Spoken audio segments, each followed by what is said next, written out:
Hey everyone, Tyson the Subaru specialist from Subaru Prince George. Today we're taking a look at the 2023 Subaru Crosstrek Touring in the Magnetite Gray. Touring is our mid-trim level here in Canada, one step above the convenience, one step under our sport and outdoor. So Touring is the first trim level where you get fog lights. They are the LED fog lights, very, very bright. Headlights are halogens, just so you're aware. This model is powered by the 2-liter 4-cylinder, producing 152 horsepower. That's plenty of power for it. I actually owned a 2018 with the 2-liter. I didn't have any issues with it. Great vehicles, very, very popular. Probably the most popular model we have, and I really like the gray. At the back here, to open it, you go between the stars. There's a little rubber switch right beside the backup camera. You just push, it unlocks, and then lift, and it's pretty effortless. Now, the new owner of this one opted for a second set of tires and wheels. So these are the OEM wheels inside. You could probably fit 3 tires in the back, 2 in the second row. I mean, you might even be able to fit them all, or all of them in the back. Probably not with the seats up, but it's there. But good amount of room in the back. Privacy cover hides everything from the top of the seats down. We have halogen cargo light. Now, if you don't like it, you can turn it off and it'll stay off manually, but this will turn on when you open the hatch and close when you shut the hatch. Grocery bag hooks on either side. We do have hooks down at the bottom as well on either side, and you can get an accessory cargo net that attaches there and goes across to these two, just so you're aware. It is a very cool accessory, handy, but you do get grocery bag hooks. It does perform double duty. And we have 2 hard mount tie downs there and there. So if you have something awkward, you can secure it to the front. Spare tire, which is a temporary tire, is underneath the false floor. Easy to close. All of our Crosstreks come with the roof rail, so you can get crossbars to mount things on the roof if you want. We see bike carriers, baskets, Thule boxes, Yakimas up top on lots of our vehicles. Second row, normally I would show you exactly how much room's there, but I can tell you a set of tires, well, most of a set of tires, fits in the second row, and I still fit comfortably in that front seat. I'm a taller guy. You've got good headroom in the back of a Crosstrek. Again, bigger guy, I fit comfortably in the back. You do get panic handles with coat hooks on both sides. So there is one on this side as well. And these are just, of course, spring loaded. On the door, that faux carbon fiber trim, power windows, bottle holders with a little bit of storage. But yeah, there's a good amount of room in these. Should you need it, child lock right there. Down is active and they can't open it from the inside. That's regular occupancy. Now, it is a proximity key with the Touring model. Everything but the convenience gets the proximity key. So we have these lines right there on the handle. If I wanted to lock it when the vehicle's not running, I do that. That beeping is just saying, hey, you can't lock it, it's running. And to unlock it, I would just put my hand in the handle, it would unlock, and I open it. On the driver door card, power windows, locks, mirrors, along with window lock, bottle holder and storage, front door speaker. You got that same carbon fiber faux trim. It is the black/gray interior. This is the dark interior. You only get the lighter two-tone with the cool gray khaki exterior. Orange contrast stitching. That's the Crosstrek contrast stitching color, other than the outdoor, which is that goldy yellow. And this seat is a manual height adjustment, but it's on a pump system, so you can raise it or you can lower it by pumping down. So drivers of varying heights can fit in here comfortably. I have a client who's about 4'10". She drives a Crosstrek. She fits very comfortably, still has great visibility. Fuel door release right here, and it is, of course, on the passenger side. By the driver's left knee, we have a scroll wheel for the brightness of the gauges and radio screen, the ability to turn off traction control, and the ability to turn off the start-stop tech. So if you don't like it shutting off at intersections, you can deactivate that. More carbon fiber faux trim. Steering wheel on the inside here. You've got the adjustment lever down here, and it is both tilt and telescopic. So you can suits drivers of varying arm lengths and leg lengths.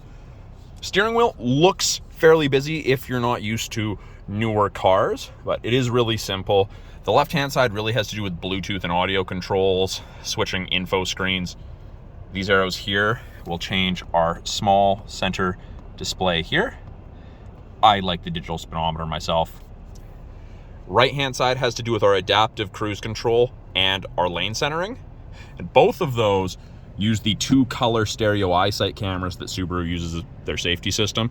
And they've smartly tucked it behind the windshield because windshield's cheaper to replace than cameras and sensors. We have intelligent and sport drive modes. So you'll notice in the middle here, it says P for park. Just to the right of that's an I for intelligent. I press the S button, you go to sport. And you'll notice that yellow line's a little sharper. It's more aggressive. So your RPMs will sit higher, you'll accelerate faster. It's for more spirited driving, not quite as fuel efficient. And then heated steering wheel. So it's off and it's on. There's a faint orange light, orange stitching. Now it does not heat between the seam here. So this is cold. This is absolutely cooking right now. Down here, right there. There is a dead spot right here, but I think that's where the wires for the heating element come through. Super easy to, I mean, most people aren't grabbing there. I do wish it was full. Maybe we'll see that in a redesign when it comes, but for now, it's where you're supposed to keep your hands. Subaru's all about safety, so that does kind of make sense. On the turn signal stalk, you've got your headlight controls, and it defaults to auto. You have to hold off to get them to turn off if you want, so you can't accidentally be driving around with your headlights off, which is very, very handy. I see a lot of people driving with their headlights off. Even last night, it was pitch black at 6 o'clock. Someone was driving without their headlights on. Fog light switch right there, and you can see there on the left, on, off. Turn that to auto. I get asked about this all the time. Trip preset is right here. When you're in the driver's seat, it is kind of hidden perfectly behind the steering wheel and the turn signal column. As I sit, I can't see it. This is my view. I can't see it. I know it's there, so that's easy, but you can switch between trip A and trip B and zero it very, very easily. To the top right here, we have this information screen, and you can change that with the info button. So every time I press the info button, it changes. So this one's giving us fuel economy. You've got date and time. You've got settings, what safety tech's on. So all of the safety tech's on. You can see for high beams are on. This one shows the turn signals. Don't know if you can see it. Zoom in a little bit there. This is kind of cool. It's real time. So you can see the headlights are not set to auto anymore, but you can see the turn signals. You can see my foot's on the brake. I quite like it. That's a cool little feature. The X mode / off-road screen, water temp, oil temp, average speed. You can change those widgets around if you don't like those, but that's how they come set from factory. I like those ones. Weather, that's part of the 3-month satellite radio trial you get. It just defaults to New York Metro. You can get most major locations in Canada and the US, not all. And then what you're listening to. And then back to fuel economy. So you get a bunch of different screens you want to look at. Now we have our climate controls there too. And when you start adjusting them, it obviously takes over the screen so you can see. So it ranges from 18 on the low side all the way up to 32, freezing to tropical. It is set to full auto right now, so it's just trying to get it to what I have it set to. I'm going to turn it off full auto, but you can see where your fan strength is. You can see where your airflow is being directed, and there's quite a few varieties of that. You can just have front defrost if you want. Turn that down. It's not particularly cold at 4 degrees today. Below that, we have our infotainment screen. It's both touch and physical buttons. So you have access under apps to Apple CarPlay, Android Auto. Both of those are wired connections. Access to the My Subaru app after it's registered. It's your backup camera when you put it in reverse. It does show you the top of the bumper there, so you have something to relate to. And as you turn the wheel, those orange lines move, show you where you're going to end up if you keep your wheel turned that way. Great for parking lots and tighter parking spaces. You will notice that it's wider and then it tapers. If you're getting close to something in reverse and those skinnier lines don't fit between it, you're not going to fit between it. Backup camera is not a substitute for using your mirrors, but it's a great aid. Still have a CD player. I know lots of people are amazed by that. It does kind of blend in with the dash. Lots of people don't realize they have it. And then of course your physical buttons, home, radio, phone, apps, all of that. Below that, we have our 4-ways, our emergency flashers, dial for temperature, dial for fan strength, dial for direction of airflow or mode. Now you'll notice the AC's on, even though I have it set to 20 degrees. AC versus max AC are different. AC is going to move air around the cabin so you don't fog up. If there's enough moisture in the air, it'll come on automatically. And then we have max AC. That's the traditional good AC, makes things cold. And then, of course, if you're using max AC, you'll use recirculate as well. Below that, we have a little storage cubby. And you've got 2 USBs, an aux, and a 12 volt. So the USBs are where you would plug in for Apple CarPlay or Android Auto, or to charge your device, listen to music. Aux is for music, and 12 volt is for any charging needs. Now, this is rubberized. The idea is you can put something in there and it should hopefully stop it from sliding around as much. Automatic transmission. You do have a manual mode if you pull it over towards yourself. When you do that, the small screen, instead of saying D for drive, shows you what gear you're in. And you can use the paddles, upshift or downshift, to change your gear. It's not gonna let me start off in anything other than first or second. I can't start off in 7th. So it does lock the upper gear from you based on the speed you're going, but it's great. I downshifted going down hills all the time, saved my brakes. It's a great aid. Below the shifter, we've got heated seats high and low for both the driver and passenger. With the cloth seats, they heat up super quickly.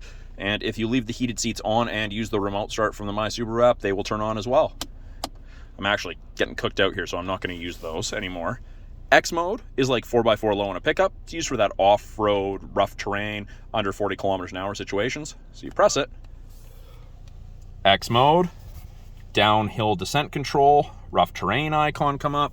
Automatically goes to the off-road screen with your tilt, and then it shows where your power is being distributed.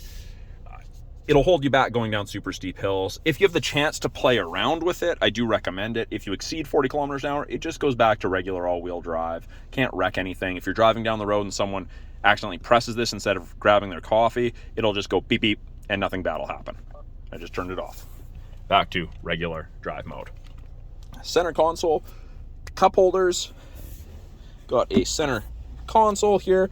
There is a 12 volt outlet in there for all of your charging needs. And there's a place to run your cord. No USBs in the center console in the Touring model. And then something you don't see in a lot of vehicles anymore, the handbrake. I know a lot of vehicles are now going with the electrics. I like this. It's easier to do slides with them. That's a personal thing. But lots of people like this handbrake. And I can understand why. It feels normal, feels right. Up top here, so this screen, and I was just showing this to someone the other day and they were actually quite amazed. So this actually has 2 pivot points for adjustment. So you've got your regular adjustment, and then we have a ball up there. So if I've got it set and that's perfect, but this is still in my view, you can actually tilt the entire thing up and then adjust it. And I've got more visibility here. So not all of our vehicles do that. Some do. I took advantage of this just because of my seating position, and I have quite a few other tall customers that like that. Outback has them in some trim levels, Forester, and the Crosstrek. Just off the top of my head, those are the ones I know. Above that, you can see if the passenger airbag is on or off. We have automatic emergency braking and lane sway assist. Both of those use the Eyesight cameras. This is designed to stop you from hitting pedestrians or other vehicles. I have had a customer tell me that it stopped them from hitting a moose, saved their lives potentially, and this is the greatest thing ever. If you're going to turn it off, press and hold, keep holding, small audible chirp, and you get to stare at the ugly orange light in the bottom left. Same thing for the lane sway, and then to reactivate it, just press and hold, and it's gone. Above that, we have SOS and roadside/concierge. That's part of the 3-year trial to the connected services you get with most new Subarus. There will be a little green light when the system is enabled. Right now, it won't do a single thing. You are not currently subscribed to Subaru Starlink. Please visit mysubaru.ca to upgrade your service. And that's what happens. And it'll speak to us in French. I'll turn that down. And then we have our map lights. And you can set it so that the lights turn on when the door opens or have them off. So I will show you guys under the engine or under the hood before I shut this off.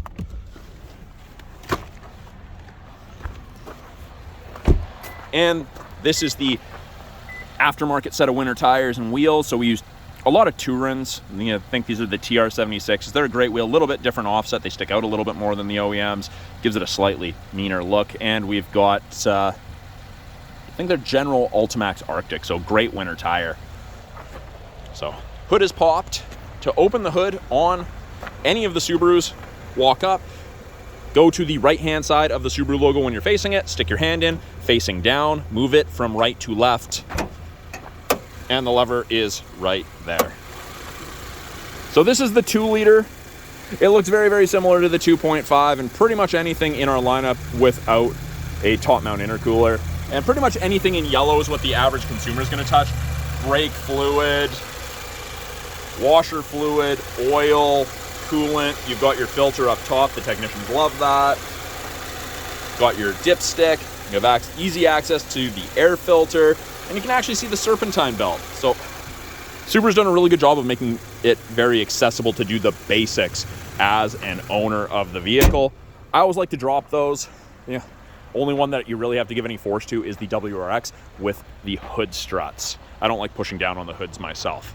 So that is a quick look at the 2023 Subaru Crosstrek Touring. If you guys have any questions about this vehicle behind me, any of the tech in it, or any of the vehicles or tech in our lineup, please put it in the comments below. I'm always looking to answer you guys' questions. If I don't have an answer, I'm gonna try to find that out for you guys. So thanks for watching. We'll talk soon.